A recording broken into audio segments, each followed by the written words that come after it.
Hey y'all, it's Nancy the Handy Scandy. Welcome back for another crafty venture. I originally shared this on the Whimsy Stamps channel, but I really wanted to share it here with y'all as well in case you missed it over there. Today I wanted to send y'all a big old monster hug and show you how I made this easy layered card in the process. So I will be using a variety of Whimsy products today, but the star of the show really are the Monster Cuties and the Monster Mood stamp set. I will have everything linked and listed downstairs as usual, but just keep in mind that if you try to replicate this card in some way, you use whatever you have and whatever you want. You do not have to make the card as busy and as full as I do. So just keep all of that in mind. Now there is a lot of die cutting for this card, and of course first I stamped and then I'm die cutting the little fence, and then I'm die cutting the oval. I have Desert Storm cardstock there from Cut Cardstock, and a lot of the white is just watercolor card from my stash because I wasn't sure if I was going to put any kind of pigment on them or not, but here we go. And then on the oval panel, I really wanted it to be framed out, so I used the Wonky Stitched rectangle die just to frame it out.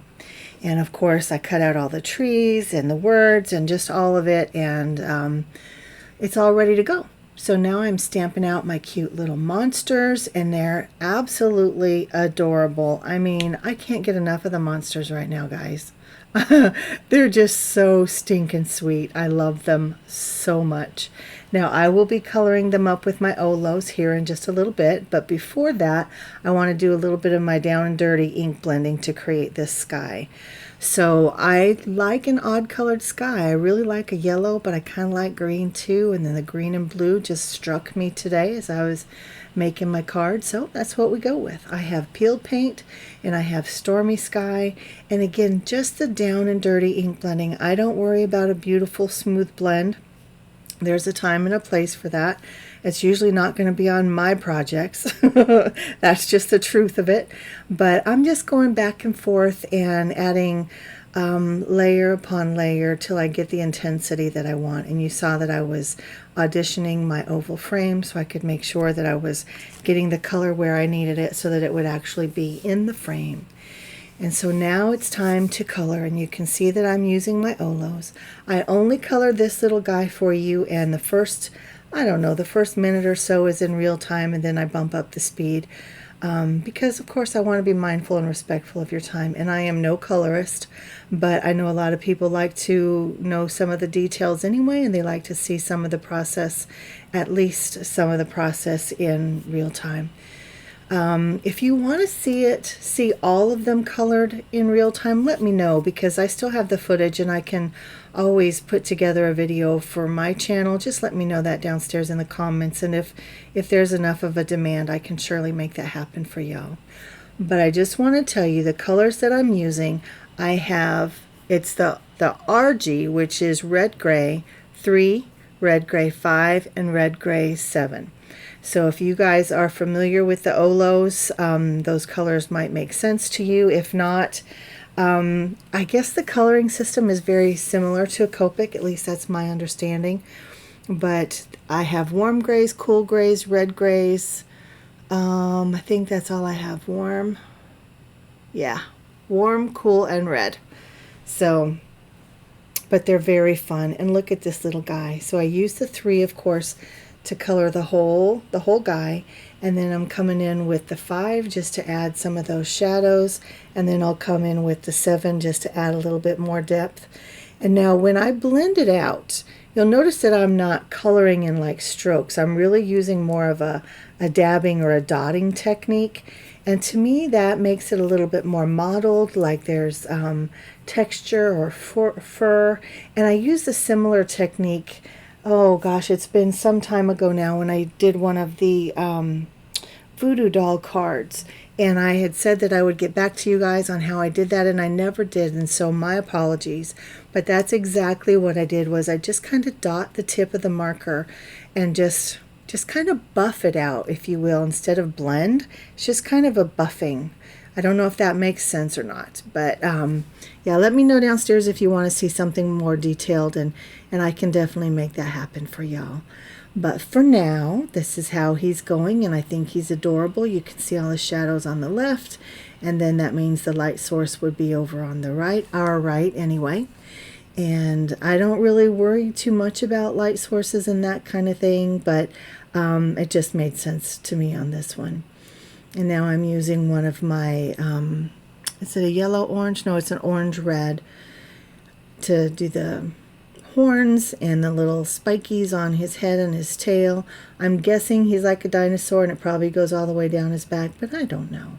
Then I also use a little darker one just to add a little bit of depth, and of course they have to have green eyes, you know. Now you can see that I colored up the kind of blue-gray one at the top. I end up not using him just because my scene is very full, and I didn't want to overfill it. But again, if you want to make this card or anything similar, you use what you have. You use what pleases your eye and makes sense to your scene. You can use just one guy. You don't have to have the trees on the inside of the scene and the outside of the scene. You do you, and it's going to be beautiful just the way you make it. Now this little guy is from the Monster Moods, I believe is what it's called. I'll have it linked and listed downstairs. But he's the only one that I used on this date for this particular project, and I don't have those dies. So I fussy cut him, but it was pretty simple. Now, in terms of making this the layered card, as I'm putting on this double-sided foam tape to lift this frame up or this front panel up, you could easily make this a window card by adding some acetate or some vellum or, gosh, some tulle or whatever you might want across that window before you put the foam tape down. You could even make it into a shaker card in the same way. You put your acetate, you would put an adhesive down on the cardstock, then your acetate, and then the foam tape, and then the foam tape would be creating your shaker wells. I chose not to do that today. I just wanted the layers. So it could be kind of like a shadow box scene, if you will. And so I have that layer built up, and now I'm adding my fence. I colored this in off screen, and I'm going to cut off all that excess with my scissors and just kind of trim it up around the edges. And I guess I took out the scene where I adhered the trees on the inside, the deciduous trees, but I just adhered the little row of 3 to the back of the fence, and then I adhered the whole panel down to the sky panel, and then I put the larger of the deciduous trees in front of the fence. And then of course you can see that I'm adding the birch trees there to the front, and it just adds so much depth and dimension to this card to have all those different layers of trees. And just using foam tape, that's how you get the dimension. It's really that simple. And, you know, whether I'm doing some type of an inky background or mixed media or something like this, I just love the layers. That's just a one layer card just doesn't do it for me. I love them. I think they're beautiful when other people do them. But for my creative sensibilities, I need layers of something. And this layered card really is simple. Now, I often say that I don't have a plan when I sit down. This one I did, because if you're going to do something layered like this, you kind of got to know what you're doing.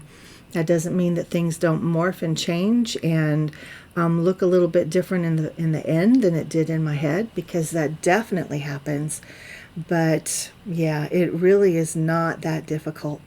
I love the monster being stamped right onto the background, and in the big, I don't know if you can tell, but I've got a little bit of the blue ink blended onto the bottom of the big, and a little bit of the green ink blended onto the top of the hug.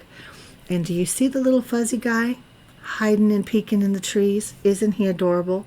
Everything's adorable. I can't stand it. It's all absolutely adorable.